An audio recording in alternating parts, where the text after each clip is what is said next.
घायल तो यहाँ हर एक परिंदा है, मगर जो उड़ सके फिर से वही जिंदा है। तो दोस्तों, आज इसी मोटिवेशनल कोट के साथ आज का ये वीडियो शुरू करते हैं। और आज इस वीडियो में आपको हम बीएसएफ एससी आरओ आरएम का जो एग्जाम होने वाला उससे रिलेटेड फिजिक्स का मॉडल क्वेश्चन लेकर आया हूँ, जो एकदम सटीक और सटीक रूप से जो है 100% सिलेबस पे आधारित है। अगर आप इस प्रकार के हमारे मॉडल सेट को पढ़ते रहेंगे तो निश्चित रूप से आप 40 में से 40 क्वेश्चन मार्क आएंगे, ये मेरा गारंटी है। चलिए दोस्तों, ज़्यादा देरी ना करते हुए आज का ये वीडियो शुरू करते हैं। और वीडियो शुरू करने से पहले आपको बता दूं, अगर आप चैनल पर नए हैं तो चैनल को सब्सक्राइब कर लें और बेल आइकन को दबाएं, घंटी के बटन को दबाएं, ताकि सबसे पहले नोटिफिकेशन आपको मिले। और हाँ, लाइक और कमेंट करना मत भूलिएगा वीडियो को, और ज़्यादा से ज़्यादा दोस्तों को भी शेयर कीजिए, ताकि जो भी स्टूडेंट इसकी तैयारी करने वाले हैं उसको सही सटीक जानकारी, सटीक जो पढ़ाई होती है वो उसके तक पहुंच सके। चलिए दोस्तों, आज का वीडियो शुरू करते हैं। तो पहला क्वेश्चन आपके स्क्रीन पे आप देख रहे हैं। पहला क्वेश्चन है मिट्टी के घड़े में। बहुत ही इंपॉर्टेंट क्वेश्चन है और बहुत बार ये एग्जाम में आ चुका है। मिट्टी के घड़े में निम्न में से किस क्रिया के कारण जल ठंडा रहता है? जो आप देखते होंगे सुराही में जो है जल ठंडा होता है, किस क्रिया के कारण? दरबान, ऊर्ध्वपातन, वाष्पीकरण, या उपयुक्त में से कोई नहीं? तो वो होता है वाष्पीकरण। हमेशा आप देखते होंगे घड़ा के बाहरी साइड में एकदम गीलापन रहता है, उससे पानी वाष्प होता है, जिसके कारण घड़ा ठंडा रहता है, घड़ा का पानी ठंडा रहता है। नेक्स्ट क्वेश्चन है लेजर एक युक्ति है जिसके द्वारा उत्पन्न किया जाता है। लेजर एक युक्ति है जिसके द्वारा क्या उत्पन्न जाता है? चारों ऑप्शन में से कौन सा सही होगा? प्रकीर्णन, उद्दीपित विकिरण, वर्ण विक्षेपित विकिरण और स्वतः विकिरण। तो इसमें आपको हो जाएगा उद्दीपित विकिरण। उद्दीपित विकिरण इसका सही आंसर है। लेजर एक युक्ति है जिसके द्वारा उद्दीपित विकिरण मतलब उत्पन्न किया जाता है। ठीक है। नेक्स्ट क्वेश्चन आपके स्क्रीन पे आ चुका है। तो पहला है लोलक घड़ियां गर्मियों में सुस्त हो जाती है क्योंकि गर्मियों के दिन लंबे होते हैं, कुंडली में घर्षण होता है, लोलक की लंबाई बढ़ जाती है, लोलक के भार में परिवर्तन हो जाता है। तो ऑप्शन नंबर हो जाएगा 3, लोलक की लंबाई बढ़ जाता है। लोलक घड़ियां गर्मियों में सुस्त हो जाती है क्योंकि लोलक की लंबाई क्या हो जाता है? बढ़ जाता है। निम्नलिखित में से कौन सा सुमेलित नहीं है? जेम्स वाट, मतलब कौन किसका खोज क्या है वो इस पर आधारित है। तो इसमें आपको हो जाएगा जे फर्किंस और पेंसिलिन। ये सुमेलित नहीं है, ये गलत है। बाकी सब सही है। मतलब जेम्स वाट ने वाष्प इंजन का आविष्कार किया, एजी बेल ने टेलीफोन का, जे एल बेयर ने टेलीविजन का आविष्कार किया। नेक्स्ट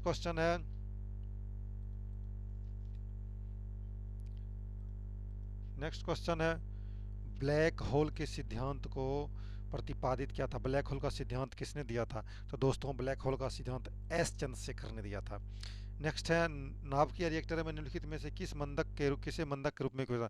आप देखते हो नाभिकीय रिएक्टर में मंदक के रूप में प्रयुक्त किया जाता है, नहीं तो उसका जो है विखंडन होगा, उसमें परमाणु जो विखंडन होता है वो अनियंत्रित हो जाएगा। इसलिए उसमें उसको नियंत्रित करने के लिए एक मंदक के रूप में प्रयोग किया जाता है। किसको? रेडियम को, ग्रेफाइट को, थोरियम को, साधारण जल को।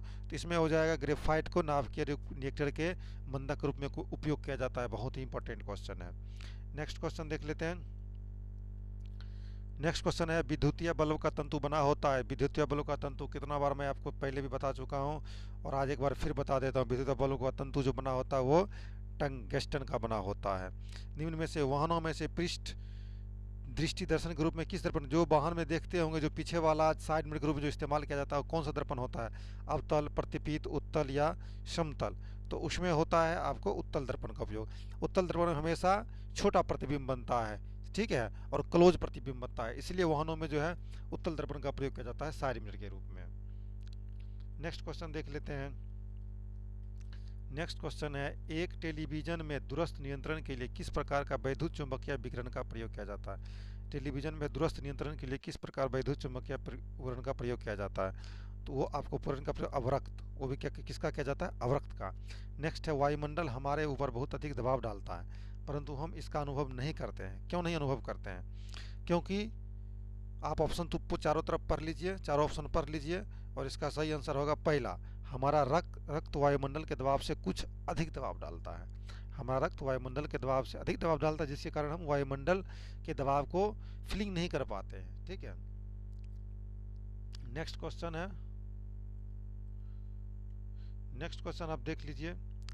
नेक्स्ट क्वेश्चन है यहाँ पे, जब जब कुएं से पानी को बाल्टी को ऊपर खींचते हैं तो हम महसूस करते हैं, जब देखते हो कि जब कुएं से पानी, जब कुएं के नीचे पानी डालते हैं तब तो ठीक है, लेकिन जब कुएं के जो है कुएं से निकालते हैं जब पानी, तो हमें क्या महसूस होता है? पानी की सतह से ऊपरी भारी हो गई है, पानी की सतह से ऊपरी हल्की हो गई है, या पानी के बाहर आकार उसके द्रव्यमान प्राप्ति हुई है, या पानी से बाहर आकर स्थिरता खो बैठी है। तो हमें अनुभव होता है किस प्रकार का? हमें अनुभव होगा पानी की सतह से ऊपरी भारी हो गई है, वो भारी हो जाता है, ठीक है, जिसके कारण जो है वही हो जाता है। नेक्स्ट देखते हैं, नेक्स्ट क्वेश्चन है पीसा की झुकी हुई मीनार गिर नहीं जाता, क्यों? पीसा में आप जानते होंगे कि पीसा में एक झुका हुआ मीनार वो क्यों नहीं गिरता है? क्योंकि उसका नहीं गिरने के रीजन है कि गुरुत्वाकर्षण केंद्र से जाने वाला ऊर्ध्वाधर लाइन रेखा तल के अंदर रहती है। क्या रहती है? रेखा तल के अंदर रहती है। उसको इस प्रकार से डिजाइन ही किया गया है ताकि जो ग्रेविटेशनल फोर्स का जो सेंटर होता है ऊर्ध्वाधर लाइन रेखा तल के अंदर रहती है, ठीक है। नेक्स्ट क्वेश्चन देख लेते हैं।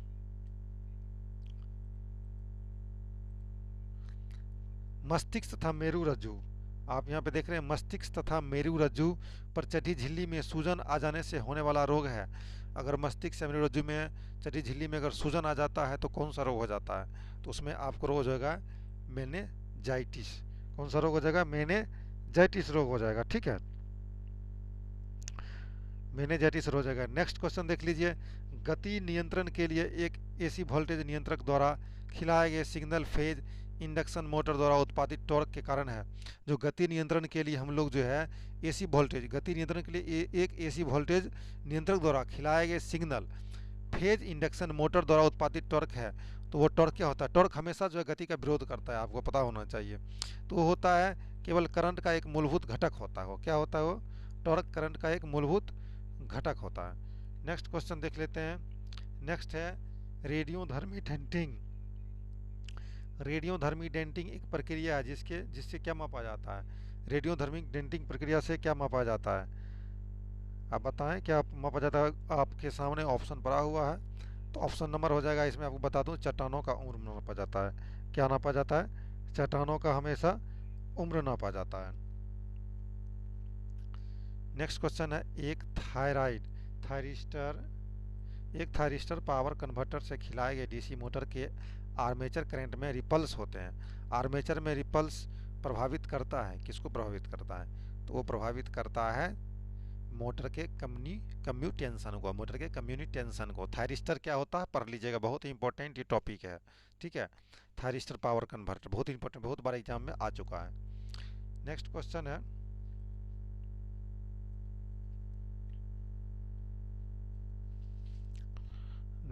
है आप देख रहे हैं बुलेट प्रूफ वस्तुओं के निर्माण में निम्नलिखित में से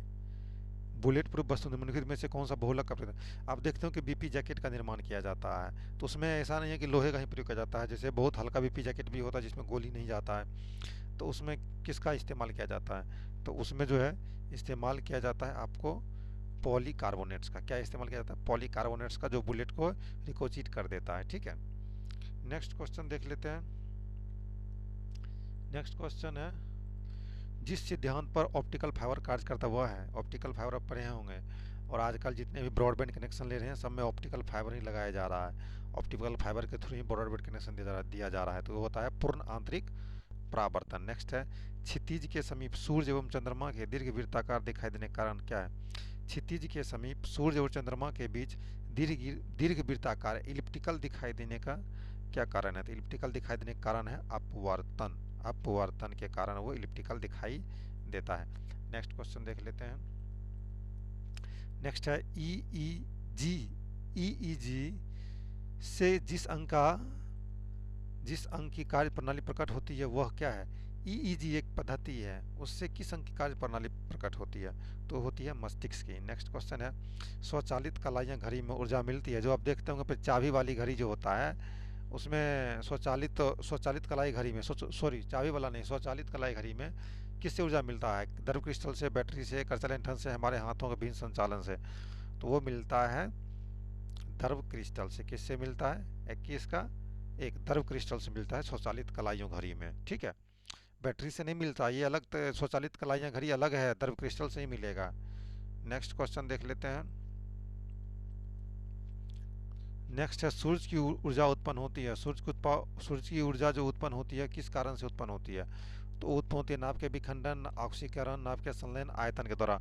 तो उसमें होता है सूर्य का जो ऊर्जा उत्पन्न होता है वो होता है नाभ के संलयन के कारण। जब किसी वस्तु को पृथ्वी से चंद्रमा पर ले जाया जाता है तो उसका क्या होगा? भार घटेगा, बढ़ेगा या पूर्ण रूप से भार रहित हो जाएगा? जब किसी वस्तु को पृथ्वी से चंद्रमा पर ले जाया जाता है तो उसका जो है भार घट जाएगा, ये ऑप्शन सही है। नेक्स्ट क्वेश्चन देख लेते हैं। नेक्स्ट क्वेश्चन देख लेते हैं, द्रव्यमान ऊर्जा संबंध किसका निष्कर्ष है? जो द्रव्यमान और ऊर्जा का संबंध बताया गया है वो किसका निष्कर्ष है? तो वो निष्कर्ष है सापेक्ष का सिद्धांत का। सापेक्षिता का समान सिद्धांत जो है वो द्रव्यमान ऊर्जा में संबंध स्थापित करता है। आप सापेक्षिता का सिद्धांत किसने दिया था ये भी याद कर लीजिए। डायोड वह प्रयुक्ति है जो धारा को क्या करता है? डायोड के बारे में पढ़े होंगे फिजिक्स में और 12th में अच्छी तरीके से आप पढ़े होंगे। तो डायोड वह प्रयुक्ति है जो धारा को जो है क्या करता है? एक दिशा में प्रवाहित होने देता है, दोनों दिशाओं में प्रवाहित होने देता है, किसी भी दिशा में प्रवाहित नहीं होता है, उपयुक्त में से कोई नहीं। तो इसमें आपको हो जाएगा एक दिशा में प्रवाहित होने देता है, प्रवाहित यहाँ पे होगा, प्रवाहित होने देता है डायोड, ठीक है। और डायोड जितना भी है ये सब सेमीकंडक्टर होते हैं, ध्यान रखिएगा। आजकल सबसे ज़्यादा इस्तेमाल सेमीकंडक्टर का ही किया जा रहा है। रडार का उपयोग किस लिए किया जाता है? तो रडार का उपयोग किया जाता है जहाज़ों, वायुयानों आदि को ढूंढने एवं मार्ग निर्देशन करने के लिए। जहाज़ों, वायुयान आदि को, जो एरोप्लेन होता है जो भी चलता है वो रडार सिस्टम पे ही चलता है, उसका मार्ग निर्देशित करने के लिए रडार का प्रयोग किया जाता है। त्रिविमीय चित्र निम्न में से किसके द्वारा लिया जाता है? जो त्रिविमीय चित्र होता है वो किसके द्वारा लिया जाता है? तो वो लिया जाता है होलोग्राफी के द्वारा। हम 3D फिगर लेते हैं, हम जो मोबाइल में फ़ोटो खींचते हैं वो 2D फिगर होता है, आप ध्यान रखिएगा। 3D फिगर होलोग्राफी के द्वारा लिया जाता है। नेक्स्ट क्वेश्चन है, पृथ्वी तथा अन्य ग्रह सूर्य के चारों ओर चक्कर लगाते हैं, यह सबसे पहले किसने प्रमाणित किया था? जो पृथ्वी सूर्य के चारों ओर चक्कर लगाता है सबसे पहले किसने प्रमाणित किया था? तो ये प्रमाणित किया था कोपरनिकस ने, सबसे पहले कोपरनिकस ने किया था। तारों व आकाशगंगा का व्यास मापने के लिए प्रयुक्त उपकरण है। तारों व आकाशगंगा का व्यास मापने के लिए प्रयुक्त उपकरण क्या होता है? तो वो होता है इंटरफेरोमीटर, इंटरफेरोमीटर। नेक्स्ट क्वेश्चन देख लेते हैं। नेक्स्ट है, निम्नलिखित में से किस ग्रह को भोर का तारा, मॉर्निंग स्टार के नाम जाना जाता है? तो वो जाना जाता है भोर का तारा, बहुत ही फेमस है क्वेश्चन, शुक्र, बहुत बार एग्जाम में आ चुका है। नेक्स्ट है, कौन सा ग्रह सूर्य के चारों ओर 88 दिन में एक चक्कर लगाता है? 88 डे में कौन सा ग्रह जो है वो सूर्य का एक चक्कर लगा लेता है? तो वो लगाता है आपको 33 का हो जाएगा ए, बुध, ठीक है, बुध चक्कर लगाता है वो। नेक्स्ट क्वेश्चन देख लेते हैं, निम्नलिखित में से किस ग्रह का घनत्व पानी से कम है तथा पानी में डाल देने पर वह तैरने लगेगा? पानी का घनत्व किस ग्रह का कम है जो अगर पानी में चला जाए तो तैरने लगेगा? तो वो होगा 34 का सी, शनि का जो है घनत्व पानी से भी कम है। नेक्स्ट है, अंतरिक्ष यात्री को आकाश का रंग कैसा दिखाई देता है? तो अंतरिक्ष यात्री को आकाश का रंग काला दिखाई देता है, वह नीला नहीं दिखाई देता है। और आपको पता होना चाहिए जो हम धरती पर से जो आसमान का रंग नीला देखते हैं, क्यों, किसके कारण देखते हैं, वो आप कमेंट बॉक्स में ज़रूर बताइएगा किसके कारण हम धरती से जो आसमान देखते हैं नीला दिखाई देता है, किस कारण से, कमेंट बॉक्स में ज़रूर लिखिएगा। नेक्स्ट क्वेश्चन देख लेते हैं। नेक्स्ट क्वेश्चन है, वह उपकरण कौन सा है जिसमें समुद्र की गहराई को मापने के लिए ध्वनि तरंग का प्रयोग किया जाता है? तो समुद्र की गहराई नापने के लिए किस ध्वनि तरंग का प्रयोग किया जाता है? तो वो किया जाता है आपको सोनार विधि का, सोनार मेथड का, ठीक है। रिकॉर्ड करने और रिकॉर्ड की हुई डिटेक्शन को पुनः रिप्रोड्यूस करने के लिए प्रयुक्त उपकरण को क्या कहा जाता है? जो रिकॉर्ड करके और दोबारा रिकॉर्ड की वस्तु को दोबारा प्रयुक्त करने के लिए जो प्रयुक्त किया जाता है उपकरण, उसको हम क्या बोलते हैं? तो उसको हम बोलते हैं डिक्टाफोन। क्या बोलते हैं? डिक्टाफोन। नेक्स्ट क्वेश्चन देख लेते हैं। नेक्स्ट है, मेघ आच्छादित रात, जो मेघ वर्षा बादल वाली रात होती है, बादल वाली रात में जो है रात को स्वच्छ रातों की तुलना में अधिक गर्मी लगता है, किस कारण से अधिक गर्मी लगता है? जो बादल वाली रात में ज़्यादा गर्मी लगेगा नॉर्मल रातों से, स्वच्छ रातों से, ठीक है। तो किस कारण से गर्मी ज़्यादा लगता है? वो लगता है स्थलीय विकिरण, क्योंकि धरती विकिरण ज़्यादा निकलता है धरती से, इसी कारण, समझ गए ना, स्थलीय विकिरण उसको बोलते हैं। नेक्स्ट है, गर्म मौसम में पंखा आराम का एहसास दिलाता है, हमें जब पंखा चलता है तो ठंडा महसूस होता है, वो किस कारण महसूस होता है?